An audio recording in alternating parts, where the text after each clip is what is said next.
Hi, this is Jill Windelspecht with Talent Specialist Consulting, and I'm going to share a few things about John Maxwell's newest book, LeaderShift. So, why the need to lead? Talks about the need to move faster. And when you think about it, as the world's moving faster, why would we ever think that it's going to slow down? So we know that we need to be more adaptable, more changeable. And that goes not just for those for us, but that goes for us as leaders. The more nimble, adaptable, and flexible we are, the more that we can change. And change is going to make sure that we are successful, our people are successful, and our organizations are successful moving forward. That backs this up. One is from the Economist Intelligence Unit, and they identified the top 3 leadership qualities that will be important. And I believe they are important now. The first is the ability to motivate staff. The second, the ability to work well across cultures, and I think about that as generations as well. And the third is the ability to facilitate change. And all 3 of these qualities require adaptability. So how adaptable are you? Another study by Right Management made the need for adaptability very clear. They'd said that 90% of future recruiting will be based on people's ability to deal with change and uncertainty. So if you're looking for employees, that's a quality you should really be focusing on. And if you're looking for other opportunities, think about your competency for changing and adaptability. And leadershifting, as John talks about it, is the ability and willingness to make a leadership change that will positively enhance the organization and your personal growth. And when we talk about adaptability, it doesn't mean you have to conform. Conformity is more negative. It's moving towards the status quo. When we talk about adaptability, it's that positive quality of sensing that shift in the wind and the direction that you need to go and changing that direction based on what you're sensing, what you're seeing, so that your organization, your team, and you yourself can really meet those needs of the future. A few other things that John talked about is the mindset that's needed to leadership. And I have a few questions for you to consider as you think about, is my mindset ready to be adaptable? One is, how open are you to change? If you're struggling with that one, think about the last change that you made. Was it kicking and screaming, or were you open to it? The second is, are you willing to start asking more questions instead of giving more answers? And the third is, are you willing to become a better listener and a better observer? This last one is so critical. If you're a better listener and observer, you are going to see and sense the changes that are needed. You're going to be able to hear from your customers, hear from the marketplace, and hear from your employees on what's needed. And so it's really dealing with the tension between that stability that gives us security of doing the same things the same way and knowing what we would expect, and that adaptability that really opens us up to opportunity because we know things are changing. John talks about 11 major leaderships in his book. I'm not going to go through those now. I'm going to highlight those over the next several weeks. But he does talk about what is common among them. And he talks about 7 things that you need to leadership successfully. The first is continually learn, unlearn, and relearn. There's an HBR article called Mind the Skill Gap, and they said lessons learned in school can become outdated before student loans are paid off. Com said in 4 years, you're going to have to relearn 30% of your job. I told my son who's just starting in college that, the job that he's going to have in 5 years probably doesn't even exist today because the world is changing so quickly. The second is value yesterday, but live in today. I really like that. Value yesterday, but live in today. Take a short time to celebrate.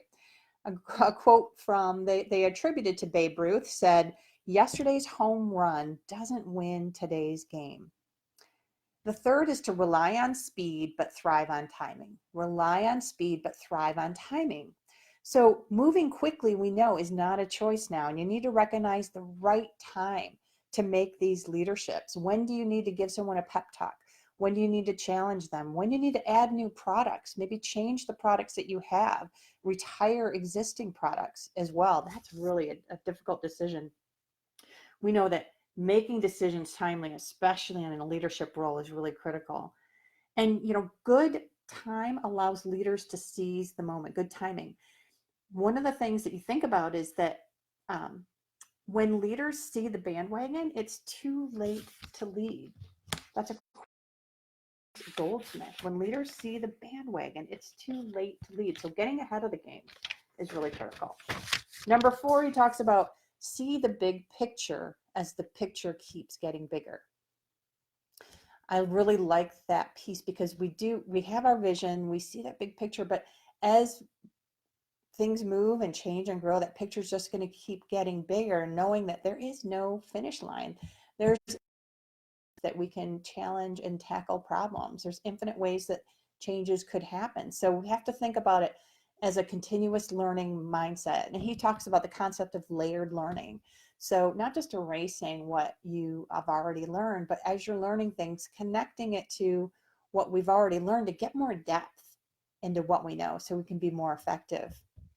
Number 5 is live in today, but think about tomorrow. To have a positive future, you really need to have a good dream and a good team. So focus on today, but always be thinking about that next step as well. And when you're aware of what you need or want, and that's constantly in front of you, you have what he calls advanced attraction because you're going to be able to see the opportunity because you're already sensing, you're already looking for it. The 6th is to move forward courageously in the midst of uncertainty. Move forward courageously in the midst of uncertainty. So it does take courage to step out because you may be wrong. You may take the wrong decision, but not making a decision is sometimes worse as well. And so you think about, he talks about life expanding or shrinking in proportion to our courage.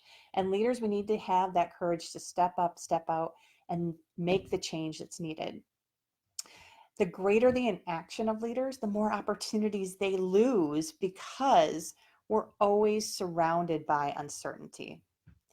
And if this was not the case, then why would they need you in a leadership position? If everything was certain, it would be easy. So uncertainty, embrace it because uncertainty gives you job security.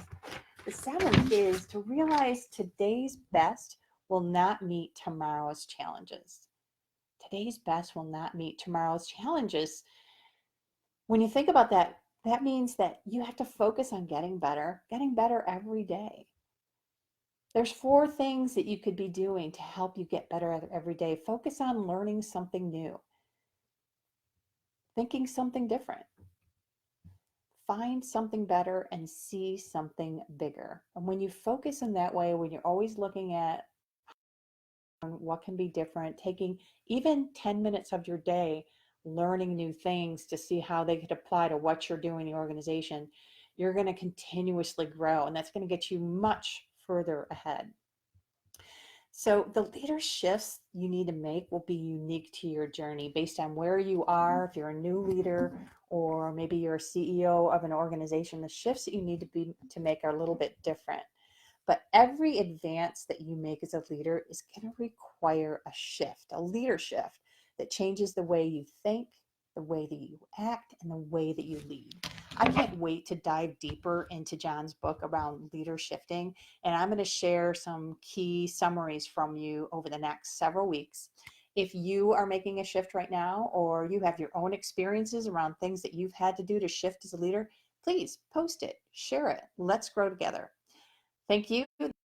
Back with Talent Specialist Consulting.